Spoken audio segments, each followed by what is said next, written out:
pemerintah kita tidak pernah geser ya. Jadi setiap ada konflik, setiap ada perang, pemerintah kita selalu menyerukan 3 hal dan tidak pernah berubah sampai saat ini. Presiden Prabowo selalu menyerukan 3 hal. Selamat pagi Pak Hasan, saya Nia dari Harian Kompas. Mau tanya soal ini dinamika soal 4 Pulau Aceh yang berpolemik dengan Sumatera Utara. Itu kan sebelumnya disebutkan oleh Wakil Ketua DPR bahwa Presiden akan mengambil alih secara penuh dan secara langsung soal polemik itu. Nah, kemudian langkah-langkah yang akan dilakukan sebelum pengambilan keputusan itu seperti apa sih? Ya baik. Mungkin biar semuanya juga clear, teman-teman semua, kalau dalam konsep negara kita, yang punya kedaulatan atas wilayah itu adalah pemerintah pusat, Negara Kesatuan Republik Indonesia.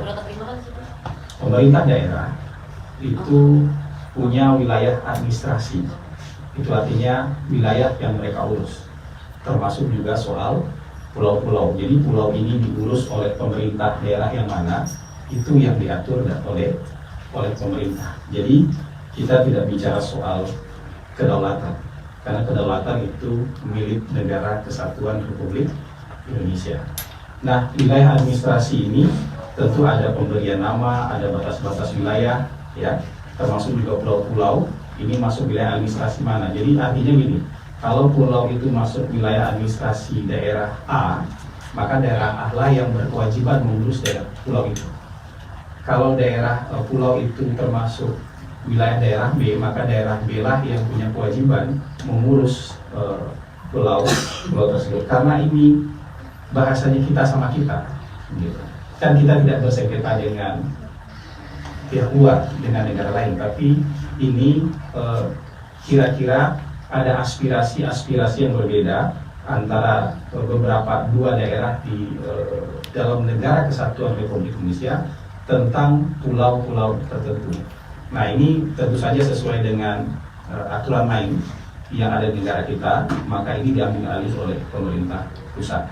Dalam hal ini Presiden mengambil alih langsung dan dijanjikan secepatnya akan diselesaikan. Ini harusnya tidak sulit untuk diselesaikan, bisa diselesaikan dengan cara dingin, dengan kepala yang dingin, dengan cara yang baik-baik, karena kita berdialog, kita berdiskusi sebagai sesama anak bangsa. Jadi tentu Presiden akan segera mengambil keputusan secepatnya dan dengan mempertimbangkan aspirasi-aspirasi maupun proses historis, proses administrasi yang sudah dijalankan selama ini. Jadi kita tunggu saja secepatnya. Akan ada dialog dengan Gubernur Sumatera dan Aceh, Pak? Tidak tertutup kemungkinan untuk itu. Jadi karena akan mempertimbangkan berbagai macam hal, jadi tidak tertutup kemungkinan untuk itu. Oke, nanti akan ditunjuk ya pertanyaannya. Terima kasih Mbak Nia. Berikutnya ada pertanyaan selanjutnya. Oke, silakan kehadiran Presiden Prabowo di dalam KTT G7 Kanada itu dipertanyakan karena akan lebih cenderung ke bloknya Putin. Itu bagaimana sikap sana, Pak? Jadi apa pertanyaan diulang lagi? Ketidakhadiran Presiden Prabowo di KTT G7 Kanada itu kan berbarengan juga dengan saat ini Presiden mau menghadiri Sensus Blok di Rusia. Jadi apakah dituding siapa yang menuding? Blok Putin? Gini, Presiden mendapatkan banyak sekali kehormatan dengan diundang ke dalam berbagai forum di dunia. Nah, undangan-undangan ini ada yang waktunya pas, ada yang waktunya itu agak bentrok, hampir bersamaan dengan jarak yang lumayan jauh. Itu titik-titiknya kan lumayan jauh tuh. Ada yang di Kanada, ada yang di Singapura, ada yang di Saint Petersburg. Nah, pemerintah kita tentu menghargai undangan-undangan ini karena ini sebuah kehormatan terhadap pemerintah Indonesia, sekaligus juga menunjukkan betapa pentingnya Indonesia di dalam kancah global. Kalau dalam KTT G7 juga nggak banyak negara yang diundang, mungkin hanya 4 atau 5 negara selain anggota G7 yang diundang ke forum tersebut. Undangan lain juga seperti itu. Nah, undangan dari pemerintah Rusia untuk menghadiri Saint Petersburg International Economic Forum mungkin sudah dari beberapa bulan yang lalu, mungkin sudah dari bulan Maret atau April, dan sudah dipersiapkan lama. Presiden juga akan berpidato di sana. Waktunya bentrok, waktunya beririsan dengan waktu pelaksanaan G7 Summit di Kanada. Sementara undangan dari pemerintah Kanada itu baru awal Juni kemarin, ya. Dalam waktu yang juga hampir bersamaan, kita sudah dijadwalkan menghadiri, Presiden sudah dijadwalkan menghadiri annual retreat di Singapura. Dan dalam kunjungan ini juga mungkin akan menghasilkan lebih dari 10 kerjasama yang sangat strategis juga buat bangsa kita. Jadi di antara pilihan-pilihan ini, kemudian pemerintah lebih mendahulukan komitmen-komitmen yang memang sudah dibuat di awal. Karena komitmen dengan Rusia sudah dibuat jauh-jauh hari, komitmen dengan pemerintah Singapura juga sudah dibuat. Ini kan jadwal tahunan dan juga sudah dipersiapkan lama. Mungkin yang perlu ditekankan dari pertanyaan tadi, kita ini kan politik luar negerinya bebas aktif. Jadi tidak condong ke blok manapun. Kita tidak melihat dunia hitam putih. Jadi spekulasi-spekulasi semacam tadi, kayak cenderung ke blok ini, itu tidak ada. Karena kita mendukung semuanya, kita akan bergabung dengan berbagai forum, dengan berbagai klub di dunia, berdasarkan kepentingan nasional kita. Bukan berdasarkan hubungan baik atau hubungan buruk negara-negara lain. Jadi kalau kita bergabung dengan BRICS misalnya, bukan berarti kita lebih condong ke salah satu blok. Karena dalam waktu yang bersamaan, kita baru saja awal Juni ini juga baru saja menyelesaikan satu step penting, satu milestone penting dalam proses keanggotaan kita menjadi calon anggota OECD. Kalau OECD kan ada Amerika, ada negara-negara Eropa di sana. Nah, di saat yang bersamaan kita menjadi anggota BRICS, dan di saat yang bersamaan kita juga dalam proses menjadi anggota OECD. Jadi nggak condong kemanapun. Kita akan bergabung dengan klub yang, kalau klub-klub internasional itu, ya, klub-klub multilateral itu memberikan keuntungan strategis kepada bangsa kita akan join. Kalau tidak memberikan keuntungan strategis kepada kita, ya kita mungkin tidak akan join. Kita kan juga aktif dalam G20. G7 ini kan bagian dari G20 dan kita aktif. Kita juga aktif di dalam APEC. Di APEC itu ada Cina, ada RRC, ada Amerika Serikat. Jadi kita sama sekali dalam pendirian politik kita yang bebas aktif tidak akan condong ke salah satu blok. Kita akan bergabung ke blok ekonomi. Ingat, blok ekonomi. Kita nggak akan masuk ke dalam blok militer, blok pertahanan. Kita masuk dalam blok ekonomi selama itu menguntungkan buat bangsa kita. Jadi kira-kira itu. Jadi spekulasi kayak tadi harusnya ya kita tahu jauh-jauh dari pendirian politik luar negeri negara kita. Silakan. Baik, terima kasih Mas Hari. Nanti ya, tunjuk dulu supaya lebih tertib. Ada lagi yang mau bertanya?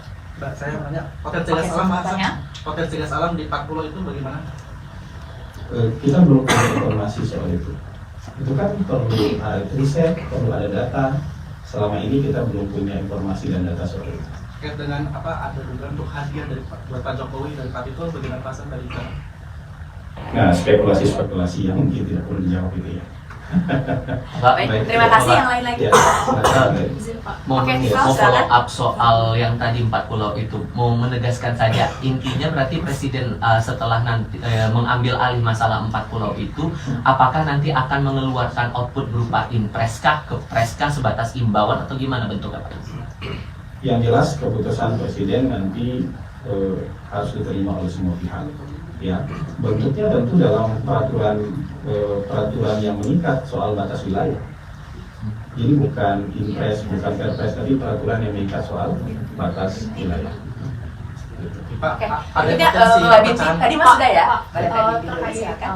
posisi Indonesia melihat perang antara Iran dan Israel saat ini seperti apa Pak? Gini, teman-teman, pemerintah kita tidak pernah geser ya. Jadi setiap ada konflik, setiap ada perang, pemerintah kita selalu menyerukan 3 hal dan tidak pernah berubah sampai saat ini. Presiden Prabowo selalu menyerukan 3 hal. Pertama, pemerintah kita mengecam segala bentuk agresi, penyerangan ya terhadap negara lain. Yang kedua, Presiden Prabowo selalu mendorong terciptanya deeskalasi konflik atau sesegera mungkin melaksanakan gencatan senjata. Yang ketiga, pemerintah melalui Presiden Prabowo itu selalu menyerukan penyelesaian konflik melalui jalur diplomasi dan hukum internasional. Jadi dimanapun terjadi konflik, dimanapun terjadi agresi militer, dimanapun terjadi invasi, maka pemerintah kita secara konsisten menyerukan 3 hal ini. Saya ulangi, pertama mengecam terjadinya penyerangan, ya. Yang kedua mendorong deeskalasi dan gencatan senjata sesegera mungkin. Ketiga, penyelesaiannya melalui jalur diplomatik dan hukum internasional, termasuk dalam soal Israel dan Iran. Jadi nggak akan kemana-mana. Jadi kita akan selalu dalam posisi yang seperti itu. Baik, satu pertanyaan terakhir. Silakan. Iya, Pak Hasan, siang saya Andira dari Si Today. Melanjutkan yang tadi, apakah sudah ada strategi dari pemerintah mengingat dengan konflik Iran-Israel ini juga bisa mempengaruhi harga minyak dunia? Terus yang kedua, terkait statement Menteri Kebudayaan Pak Fadlizon terkait tidak ada bukti soal perkosaan massal di tahun 1998, bagaimana tanggapan dari? Mungkin satu pertanyaan ya, silakan. Pak. Iya, begini, dalam konteks hal yang tadi sama saja ya, kalau yang pertama saya, dalam konteks hal yang sedang disusun oleh Kementerian Kebudayaan, mari kita sama-sama beri waktu para sejarawan untuk menuliskan. Ini kan sekarang semua dalam proses. Dan dalam proses ini terlalu banyak spekulasi-spekulasi yang menyatakan ini tidak ada, ini ada. Coba kita biarkan para sejarawan ini menuliskan ini. Dan untuk nanti kita pantau, kita prototip, kita periksa bareng-bareng. Toh yang menulis ini adalah para sejarawan yang juga kredibel, punya kredibilitas tinggi, dan mereka tentu tidak akan mengorbankan kredibilitas mereka ya untuk hal-hal yang tidak perlu. Jadi kekhawatiran semacam ini mungkin bisa didiskusi, tapi jangan divonis macam-macam dulu. Lihat saja dulu ya pekerjaan yang sedang dilakukan oleh para ahli sejarah dalam menulis sejarah Indonesia. Ini bukan menulis ulang, tapi melanjutkan menulis sejarah Indonesia. Karena mungkin terakhir sejarah Indonesia ditulis tahun berapa? Tahun 98, tahun 97, 98, dan dari 98 ke sini tidak ditulis lagi. Jadi kita lihat dulu mereka menulis apa. Sudah kita punya draft resminya, nanti baru kita koreksi bareng-bareng. Kira-kira begitu. Soal narasi yang muncul di media sosial soal telepon Presiden sama Trump. Oke, terakhir sekali ya. Kemarin kan sempat teleponan Presiden Prabowo dengan Presiden Trump ya, Pak Hasan. Jadi kan teleponnya di tengah negosiasi tarif Trump gitu. Ini apakah ada indikasi kesana, dampak ke sana gitu? Mungkin Presiden ingin negosiasi langsung dengan Presiden Trump atau seperti apa? Sorry, hubungannya apa? Bisa diulangi pertanyaannya tadi? Presiden Prabowo kan telepon sama Ya, Presiden betul. Trump. Ini di tengah negosiasi tarif yang tarif impor sama Amerika gitu. Yang jelas seperti yang sudah diunggah oleh Sekretaris Kabinet bahwa telepon antara Presiden kita Bapak Prabowo Subianto dengan Presiden Trump lebih banyak bicara konteks internasional, termasuk juga menekankan perlunya sesegera mungkin menciptakan stabilitas dan perdamaian dunia.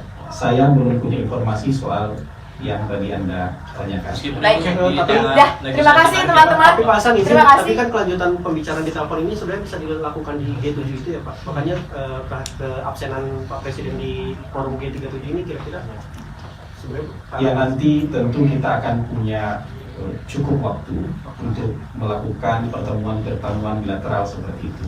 Jadi mungkin ada kesempatan di forum ini, tapi kemudian di lain waktu juga kita akan punya kesempatan untuk melaksanakan pertemuan-pertemuan bilateral untuk bicarakan hal-hal yang lebih spesifik. Baik. Bapak, Terima Bapak kasih, soal teman-teman. citra negatif Terima ini kasih, sudah teman-teman. muncul Terima kasih, narasinya Pak teman-teman. gara-gara Pak pernyataan Hasan. Pak Fadlizon ini Pak. Apakah kemudian ini jadi atensi dari Presiden soal pernyataan Pak Fadlizon yang dianggap lupa pada sejarah soal fakta pemerkosaan 98 itu yang sudah masuk dalam laporan TGPF itu Pak? Saya belum punya informasi soal yang Anda tanyakan itu, tapi yang penting sekarang orang yang sedang bekerja menulis sejarah itu adalah para sejarawan, ya. Dan para sejarawan ini akan menjaga kredibilitas mereka di mata semua orang. Ya, kalau ada kritik dan masukan silahkan. Tapi kalau misalnya pergunjingan di media sosial, ya, citra-citra negatif yang seperti yang Anda sebutkan, apalagi dari orang-orang yang mungkin kalau dia mengerti sejarah, silakan berdialog dengan para ahli sejarah. Tapi kalau bukan sejarawan, yang mungkin kita baca sebagai semacam bacaan-bacaan aja ya, bacaan-bacaan aja di media sosial. Jadi yang ingin kita sampaikan kepada teman-teman adalah berikan waktu kepada orang-orang yang juga punya kredibilitas ini untuk melakukan pekerjaan sesuai dengan profesionalitas mereka. Mereka kan profesi, ahli sejarah ini juga profesi. Kalau ada baik dan buruk, ya, ada pro kontra, ada setuju nggak setuju, silakan disampaikan, tapi juga oleh orang-orang yang punya otoritas, bukan berdasarkan hanya sekedar perundingan di media sosial. Kira-kira gitu harapannya.